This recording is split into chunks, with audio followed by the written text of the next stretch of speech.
Welcome, welcome, welcome.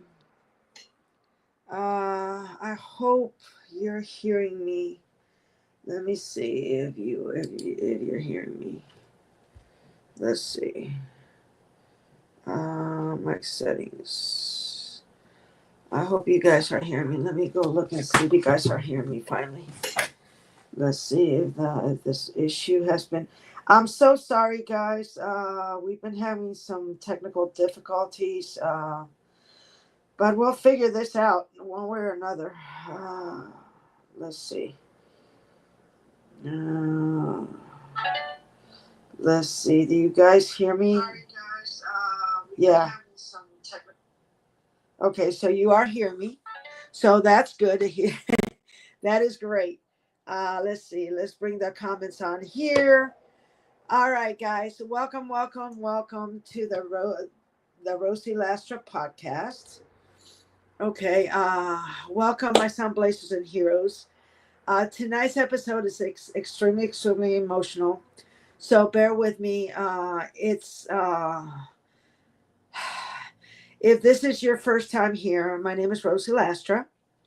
I'm a mother, a faith-driven advocate, a certified Reiki healer, and someone who has walked through more hospitals, diagnoses, surgeries, and medical crossroads than I ever thought I would ever imagine, that I ever would want to. Okay. Uh, th- Through my own health challenges, through watching family members battle cancer, through surgeries, COVID recoveries, broken bones, and ultimately through losing my son Jeremy to a rare aggressive liver cancer, I had to learn how to fight for life with wisdom, not fear. I had to learn how to sit across from doctors respectfully, confidently, uh, and advocate for care that honors science, faith, nutritional energy, and the body's God designed intelligence. Everything I share today the, was learned in real time under pressure when outcomes mattered. Remember, guys, I'm not 100% over grief. And this is a very, very intimate, very strong thing, but it's something that needs to go out there and you guys need to know. So everything I'm sharing tonight, ooh, it's very emotional. Uh, but you guys need to hear this. So I know that this is going to give you tremendous value. I know this is going to impact you in a huge, huge way. I am reading, but I wrote all this down. So this is very, very dear to me. And this is where we're going to change the planet, because this information needs to go out there, be more readily available to people. Okay, this episode is not theory; it's lived experiences from surgery to acute care. But healing doesn't stop at procedures. Healing happens in an environment, and environment matters. Okay, why this conversation is urgent? We need to talk about why so many people feel lost in the medical system. The United States spends over 4.5 trillion a year on healthcare, more than any country in the world. Yet we continue to see rising chronic disease, burnout, and patient dissatisfaction.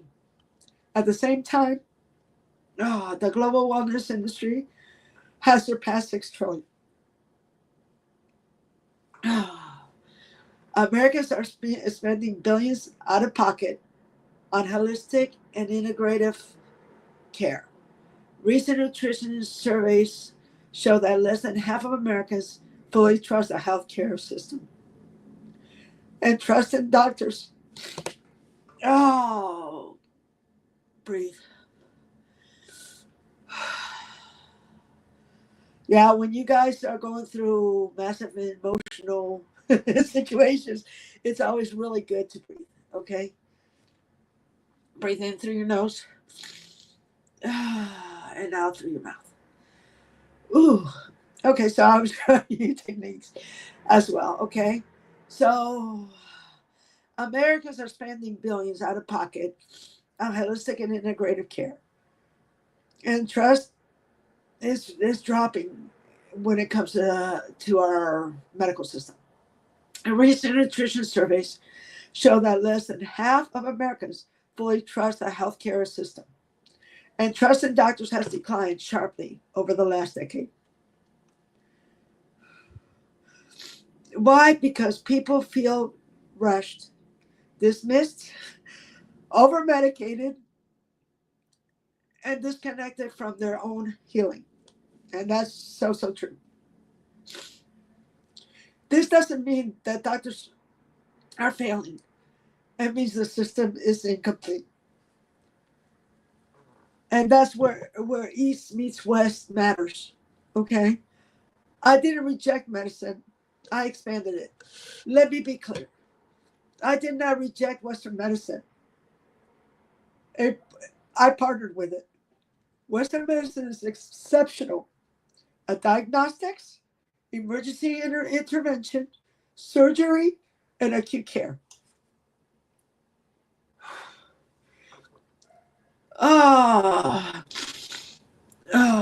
Healing happens in an environment, and like I said, the environment matters. Through repeated experiences, I learned that when you support the body's terrain physically, emotionally, energetically, and spiritually, outcomes change. That's not rebellion. That's integration, guys. Let's dive into alkalinity and the healing terrain. Let's talk about alkalinity in the right way. Okay. Science is clear. Blood pH is tightly regulated. We do not manipulate blood pH.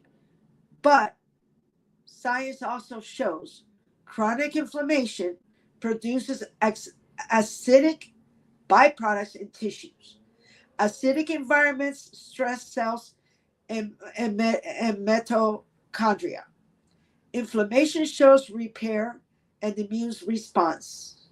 Okay, nutrition hydrates, minerals, oxygen, and stresses directly affect cellular terrain. Okay, so when I talk about alkalinity, I'm talking about supporting the environment the body heals in. Okay, that is why the alkaline diet works. I focus on reducing inflammatory load, improving hydration and mineral balance, supporting oxygenation, and nourishing the body instead of exhausting it. Key truth: I didn't try to change blood chemistry. I changed the terrain, and the body responded.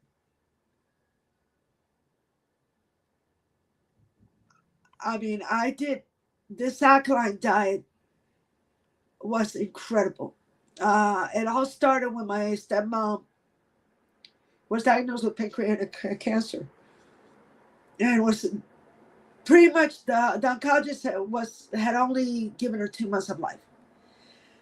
And a friend of mine, while I was at the hospital, I reached out to her.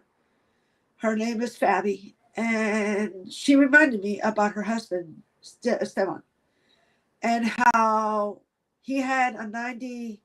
He had a tumor and was given 90 days of life. When she put him on an alkaline diet, not only did he become did this cancer become that he overcome the cancer, but 5 years later he was doing phenomenally well.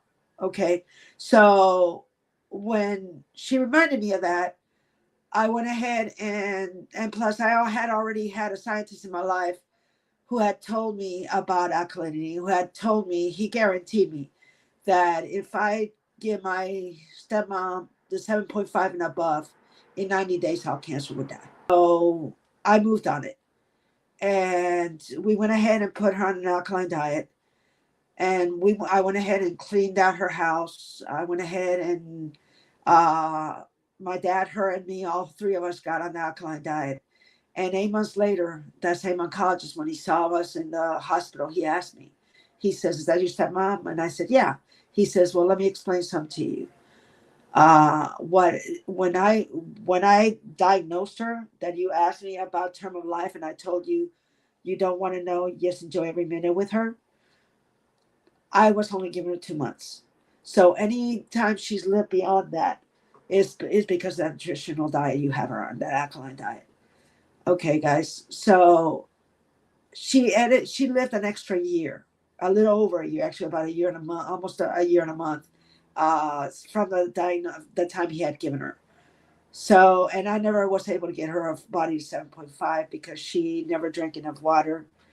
And I found out later on she was actually going next door and asking the neighbor for some Cuban food every now and then. So I never was able to achieve the 7.5 with her. Okay. So, but there's no doubt in my mind that this alkaline diet works. Also, my son was given was when he was diagnosed, the oncologist said that the type of cancer he had, when we did the research, and he, it was pretty much like if the chemo didn't work and things didn't work, it would be like 2 years.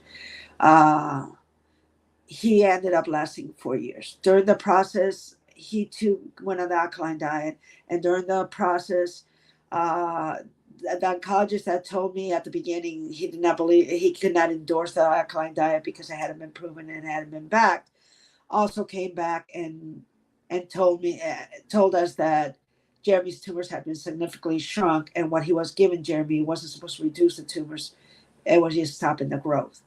Uh, but the way I spoke to that doctor, the way I speak to these doctors, because they do not, they cannot back things that are not approved by the Food and Drug Administration. So they're not going to, because they could have issues. So they're not going to mention it. They're not going to tell you about it. So unless you advocate for it, unless you speak right to these doctors, they're going to talk you against it. So always make sure that you let them know, what I explained to that doctor is that I valued him, I respected him, okay, but I was going to do this with my son.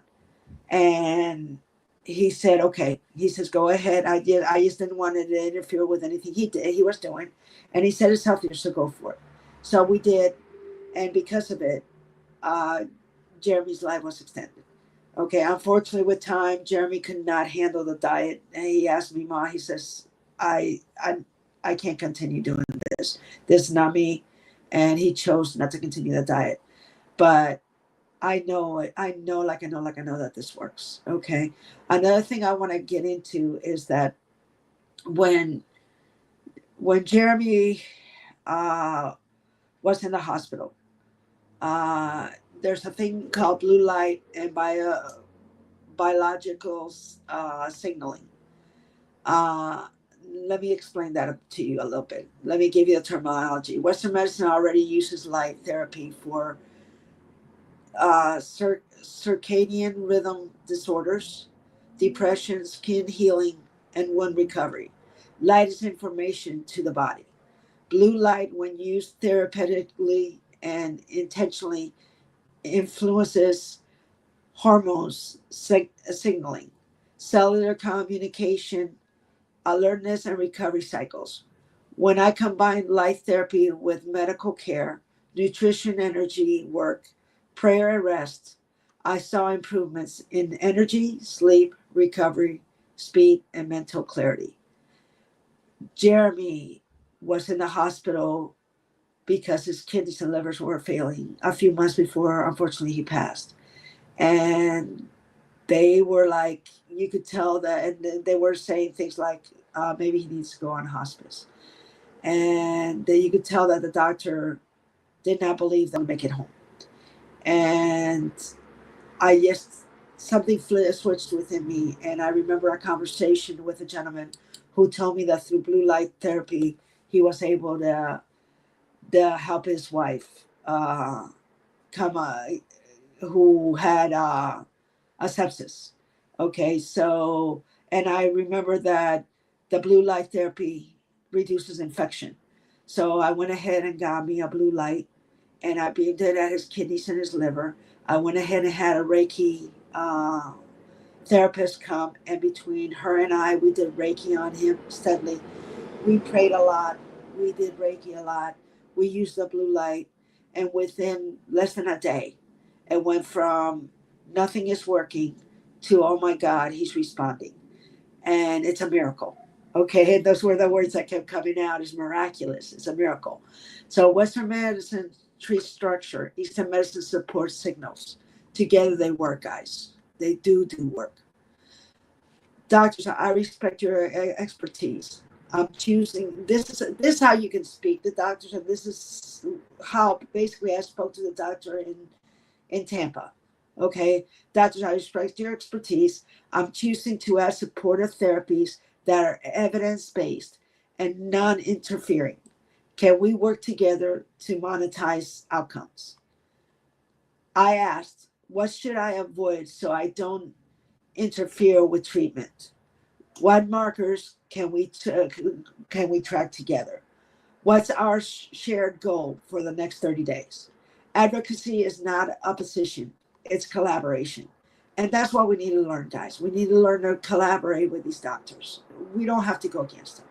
I do not believe in, oh, no, no, don't tell your doctor. I do not believe in that. I believe that we need to speak together. It's unity that heals, not opposition. Okay? The outcomes. Here's what changed: faster recovery, reduced inflammation, better energy, improved labs, less fear, and more hope. And guys, Jeremy's labs completely did on a round face when we did the blue light, and when we did the Reiki, and when we did the prayer. Okay, his labs just changed dramatically. I had a situation also with my dad. My dad, unfortunately, ended up with COVID, and ended up with COVID pneumonia in the hospital.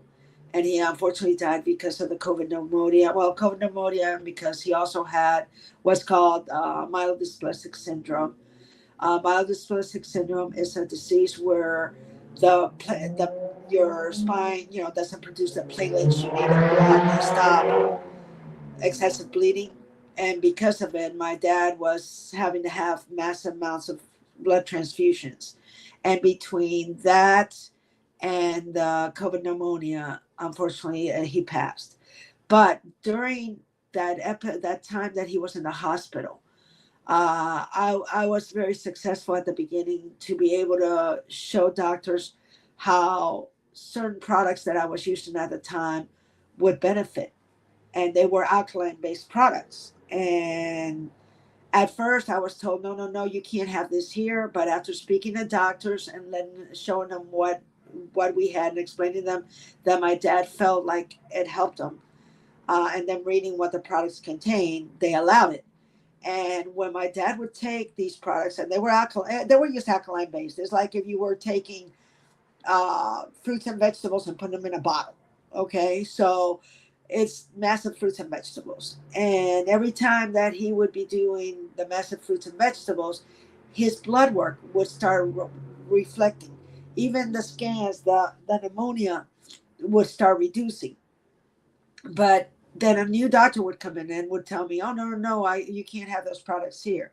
And when that new doctor would come in, again, the same thing would happen. And these products could be any products out there that are alkaline based, that are protein shakes, that are like immune system control, things like that. It's just support the body, okay? And the new doctor would tell me, no, no, no, you can't use those products. So he'd have to stop taking it for a minute. And then again, his numbers would decline. And I would go ahead and make an appointment with a doctor. I would talk to the doctor. I would convince him, I would let him know that what it was about. And they would say, okay, again. And then his numbers would go back up. And that happened multiple times while we were going through his pneumonia. He was actually in the hospital for, I think it was almost 2 weeks before he finally passed, that we went through this process. Okay. And during those 2 weeks, that was the whole journey. So there's no doubt in my mind again, and supporting the system, giving your body high nutrition, making it be supportive, to reduce inflammation. Anything that reduces inflammation, gives you better energy, improves labs, less fear, more hope. Gives you more. It reduces fear and gives you more hope. So healing becomes something we participate in, not something that happened to us. Why this matters? Chronic illness, rising trust is breaking. People feel powerless. Integrative healing is not a trend; it's response. East plus West is not rebellion. All right.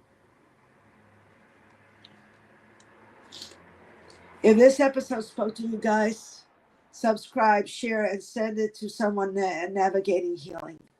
This is Jeremy's UnityFlight.com and the Rosie Lastra Podcast. Visit our website at jeremy'sunityflight.com for free journals, healing resources, and healing hope starter packs. Your story matters, your healing matters, and you matter. God bless and have a wonderful day. And streaming.